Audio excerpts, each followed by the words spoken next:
she ends up with, I remember that. But besides that, I'm kind of watching season 3 like it's a new story, almost like I have background information. I was waiting for the cheating thing. I knew that was gonna come up. But besides that, I really don't remember most of what happened. So, anyways, let me share a few little thoughts. By the way, I have my microphone up here. I don't know if you can see my little cord. Oh my gosh, sorry, I just had to sneeze. Anyways, I have my microphone right here. You can see my cord, how it's like pointed up instead of, you should have it down here, like where my phone is recording.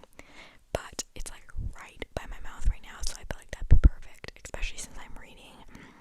Because I feel like a lot of times, when I watch back over my videos, I realize that over like the course of the video, I start to get quiet or maybe pull away, mumble a little bit more, and it's hard to understand me. And especially today, since we're reading, I want you to be able to fully like understand everything that I'm saying, and like I just want you to be able to hear me. So I thought I would try this because I'm so close on the mic. It's like, how could I mess up? Honestly, this is really comfortable too because I'm not like hunching over. Usually I'm like hunched over to try and get to the mic. Anyways, let's get back to it.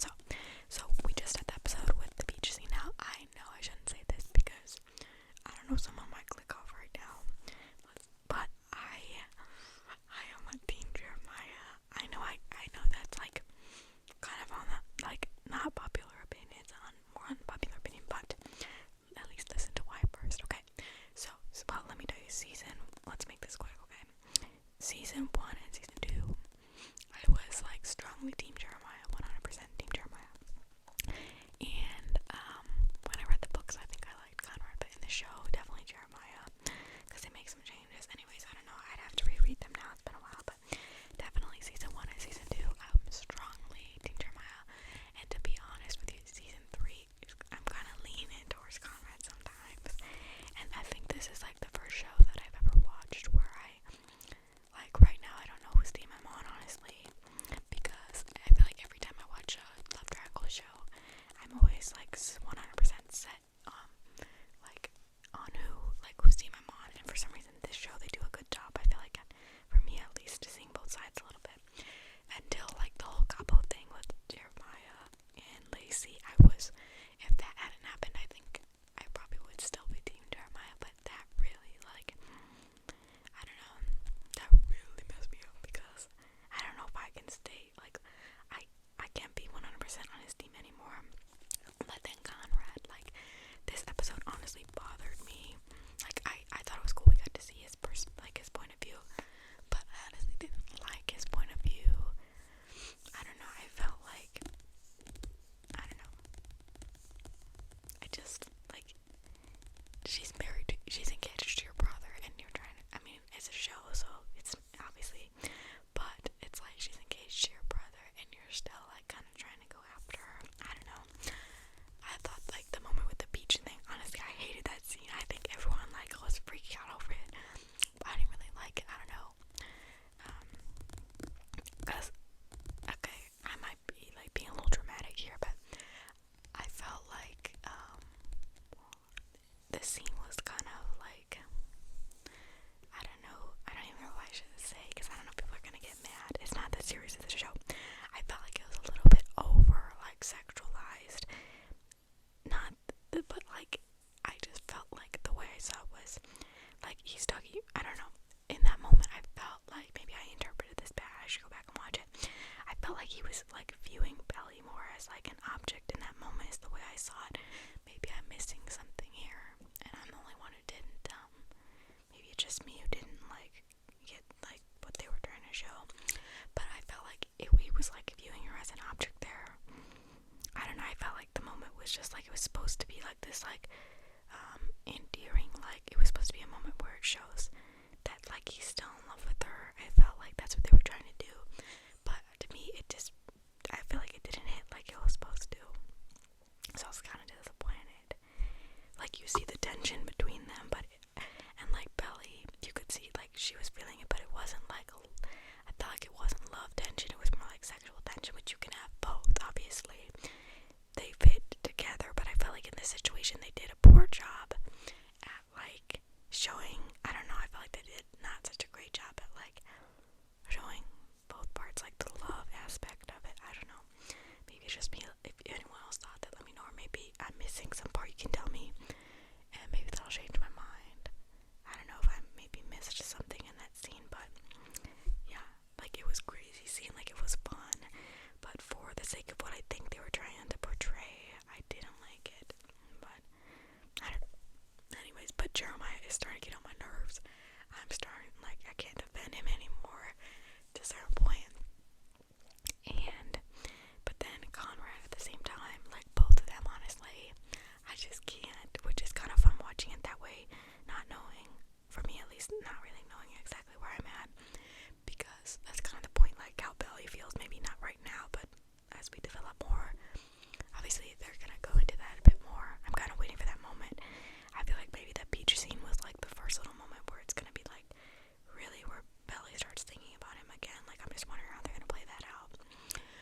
it's like no matter what they do, like things are messy, like they're brothers, so I hate that part. I know it's a story, but I wish they could just be like longtime best friends or something.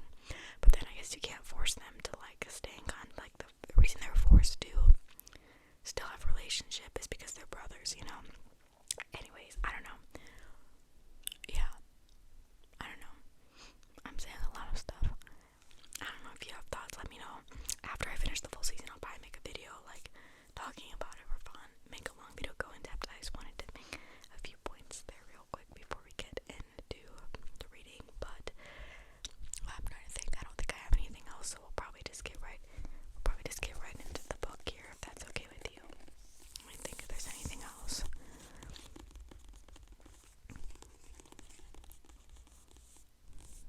Oh, you know what? One thing that bothers me though about Conrad is like I was getting so like worked up when I was watching it. So all these years when he was with Belly, like he was talking about this episode, he kept saying like, what if he had done this or what if that? Would him and Belly still be together? And the answer is probably yes. I feel like it's obvious. Maybe not, but the part that bothered me was like, yeah, what if Conrad, like what we're seeing like unfold here, Belly moved on, she's with someone new, like all of that is the consequences of his actions, like he did that. So it's just interesting to see, like now he's going to therapy, now he's talking about his feelings, he's being upfront with Belly, and it's like, boo, like it's too late, like why are you doing this now? It's just making me mad because I don't know. I think that's kind of the point, because I was thinking like I'm hardcore Team Jeremiah, but maybe when I started season 3 I was like, if Conrad shows some real like emotional maturity and he's actually changed, then maybe I could see his side.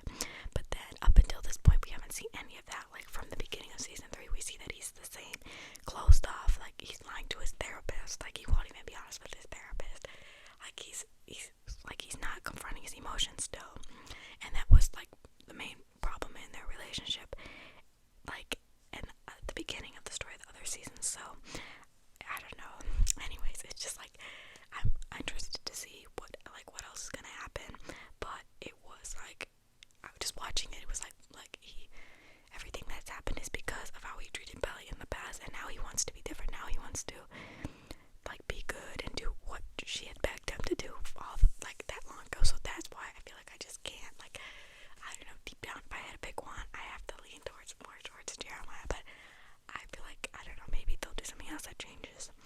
But I feel like no matter what, I don't know. It's crazy right now. I just can't pick. Anyways, okay. A little ramble there that went on a little longer than I thought. That's fine. Okay. Anyways, I think we're just gonna get into the book. So let me pause here real quick. I'm gonna find a chapter. I'm gonna get right into it. So just sit back, relax.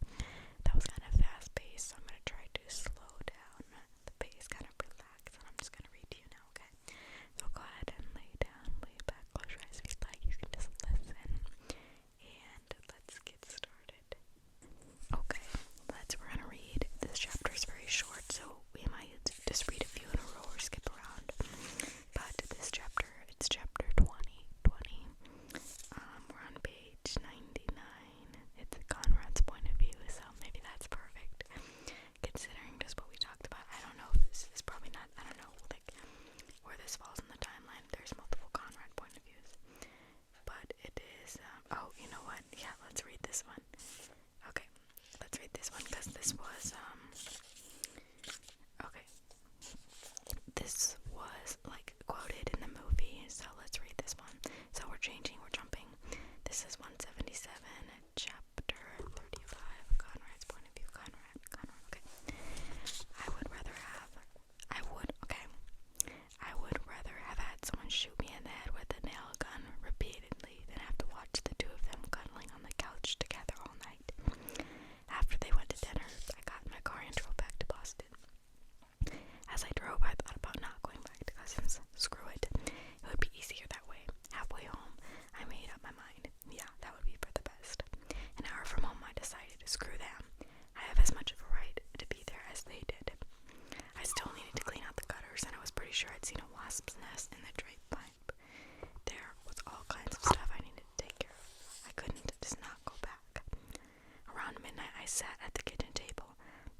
boxer shorts eating cereal when my dad walked in, still wearing his work suit. I didn't even know he was home. He didn't look surprised to see me. "Con, can I talk to you for a minute?" he asked. "Yeah." He sat down across the table with me with his glass of bourbon. In the dim light of the kitchen, my father looked like an old man. His hair was thinning on top, and he lost weight, too much weight. When did he get so old? In my mind, he was always 37. My dad cleared his throat. "What do you think I should do about this thing with Jeremiah? I mean, is he really set on it?" "Yeah, I think he is. Laurel's really oh my gosh, okay. Laurel's really torn up about it. She's tried everything, but the kids aren't listening. Belly ran off, and now they aren't even talking to each other. You know how Laurel can get." This was all news to me. I didn't know they weren't speaking to each other. My dad sipped from his glass. "Do you think there's anything I can do to put an end to it?" For once, I actually agreed with my dad. My feelings for Belly aside, I thought getting married at 19 was dumb. What was the point? What were they trying to prove? Oh, they're 19. Okay, so I guess they changed the age a little bit in the book, but it really doesn't change the idea. "You could cut Jer off," I said, and then I felt like a dick for suggesting it. I asked, but even if he did, he still has the money Mom left. Most of it's in a trust. He's determined he'll do it either way. I hesitated, then added, "Besides, if you pulled something like that, he'd never forgive you." My dad got up and poured himself some more bourbon. He sipped it before he said, "I don't want to lose him the way I lost you." I didn't know what to say, so he sat there in silence, and right when I finally opened my mouth to say, "You haven't lost me," he stood up. Sighing heavily, he emptied his glass. "Good night, son." "Good night, Dad." I watched my father trudge up the stairs, each step heavier than the last, like Katniss with the world on his shoulders. He never had to deal with this kind of thing. He never had to be that kind of father. My mom was always there to take care of the hard stuff. Now that she was gone, he was all we had left, and it wasn't enough. I had always been the favorite. It was our father's Jacob, and Jeremiah was Esau. I don't know what that means. I wasn't something I'd ever questioned. I'd always assumed it was just because I was the firstborn and the first with my dad. I just accepted it, and so did Jer. But as we got older, I saw that that wasn't it. It was just he saw himself in me. To our father, I was just a reflection of him. He thought we were so alike. Jer was like our mom. I was like our dad. So I was the one he put all the pressure on. I was the one he funneled all his energy and hope into. Football, school, all of it. I worked hard to beat those expectations, to be like him. The first time I realized my father wasn't perfect was when he forgot my mom's birthday. He'd been golfing all day with his friends, and he came home late. Jared and I had made a cake and bought flowers with a card. We had everything set up on the dining table. My dad had a few beers. I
the first time I'm hearing about linen shirts or being a best man. I rolled my eyes. Jeremiah needs to get on the ball. Of course you're his best man. You and Stephen both are. How can there be two best men? Best implies only one. Biting into his corn on the cob, he said, let Stephen be it. I don't care. No, you're Jeremiah's brother. You have to be his best man. My phone rang as I was explaining to him what being the best man entailed. I didn't recognize the number, but since the wedding planning had gotten underway, I'd been getting a lot of those. This is Isabel. I didn't recognize the voice. She sounded older, like someone's mother's age. Whoever she was, she had a thick Boston accent. I said, this is she. I mean her. My name is Denise Coletti. I'm calling from Adam Fisher's office. Oh, hello. Nice to meet you. Yes, hello. I just need you to okay a few things for your wedding. I've selected a catering service called Elegantly Yours. They do events around the area. They're doing this very last minute for us. The caterer books months in advance for parties. Is that alright with you? Vainly, I said, sure. Conrad looked at me quizzically, and I mouthed, Denise Coletti. His eyes widened, and he gestured for me to give him the phone. I waved his hand away. Then Denise Coletti said, now how many people are you expecting? 20, if everyone can come. Adam told me more like 40. I checked with him. I could hear her typing. So probably 4 to 5 appetizers a person. Do you want a vegetarian option for the meal? I don't think Jeremiah and I have any vegetarian friends. Alright, are you going to want to do a taste testing? I think you probably should. Okay. Wonderful. I'll book you for the next week then. Now for seating arrangements, do you want 2 or 3 long tables or 5 round tables? I hadn't even thought of tables. And what was she talking about, 40? I was wishing I had Taylor next to me to tell me what to do. Can I get back to you on that? Denise let out a little sigh. I knew I had said the wrong thing. Sure, but be as quick as you can so I can give them the go-ahead. That's all for now. I'll be touching base with you again later this week. Oh, and congratulations. Thank you very much, Denise. Next to me, Conrad called up. Hi, Denise, she said. Is that Connie? Tell him hello for me. Denise says hello, I told him. Then she said mazel tov, and we hung up. What's going on, Conrad asked me. He had a corn kernel stuck on his cheek. Why is Denise calling you?